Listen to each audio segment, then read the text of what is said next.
Go.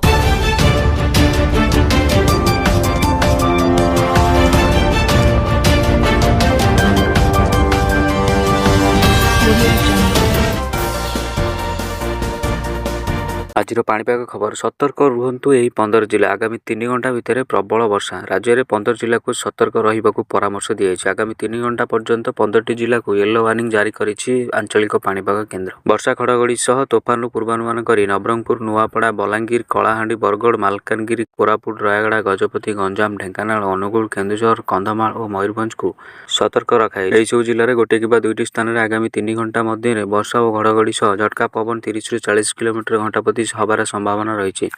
ସେହିପରି ଆସନ୍ତାକାଲି ଅର୍ଥାତ୍ ଅକ୍ଟୋବର 11 ତାରିଖରେ ବାଲେଶ୍ୱର, ଭଦ୍ରକ, ଯାଜପୁର, କଟକ, ଜଗତସିଂହପୁର, କେନ୍ଦ୍ରାପଡ଼ା, ଖୋର୍ଦ୍ଧା, ନୟାଗଡ଼ା, ଗଞ୍ଜାମ, ଗଜପତି, କେନ୍ଦୁଝର, ମୟୂରଭଞ୍ଜ, ଅନୁଗୁଳ, ଢେଙ୍କାନାଳ, ବୌଦ୍ଧ, କନ୍ଧମାଳ, ରାୟଗଡ଼ା, କୋରାପୁଟ ଓ ମାଲକାନଗିରି ଭଳି ଜିଲ୍ଲାକୁ ୟେଲୋ ୱାର୍ଣ୍ଣିଂ ଜାରି କରାଯାଇଛି। ଏହିସବୁ ଜିଲ୍ଲାଗୁଡ଼ିକରେ ଗୋଟିଏ କିମ୍ବା ଦୁଇଟି ସ୍ଥାନରେ ପ୍ରବଳ ବର୍ଷା ଘଡ଼ଘଡ଼ି ସହ ଝଟକା ପବନ 30ରୁ 50 କିଲୋମିଟର ଘଣ୍ଟା ପ୍ରତି ହେବାର ସମ୍ଭାବନା ମଧ୍ୟ ରହିଛି। ସେହିପରି 12 ତାରିଖ ଏବଂ 13 ତାରିଖରେ ମଧ୍ୟ ଏହିସବୁ ଜିଲ୍ଲାକୁ ୟେଲୋ ୱାର୍ଣ୍ଣିଂ ଦିଆଯାଇଛି। ଅକ୍ଟୋବର 14 ଏବଂ 15 ତାରିଖରେ ରାଜ୍ୟରେ ଗୋଟିଏ କିମ୍ବା ଦୁଇଟି ସ୍ଥାନରେ ହାଲକାରୁ ମଧ୍ୟମ ଧରଣର ବର୍ଷା ସମ୍ଭାବନା ରହିଛି। ସେହିଭଳି ଅକ୍ଟୋବର 16 ଓ 18 ତାରିଖ ପର୍ଯ୍ୟନ୍ତ ପାଗରେ ବଡ଼ ଧରଣର ପରିବର୍ତ୍ତନ ନ ହୋଇପାରେ ବୋଲି ଆକଳନ କରିଛି ଆଞ୍ଚଳିକ ପାଣିପାଗ କେନ୍ଦ୍ର।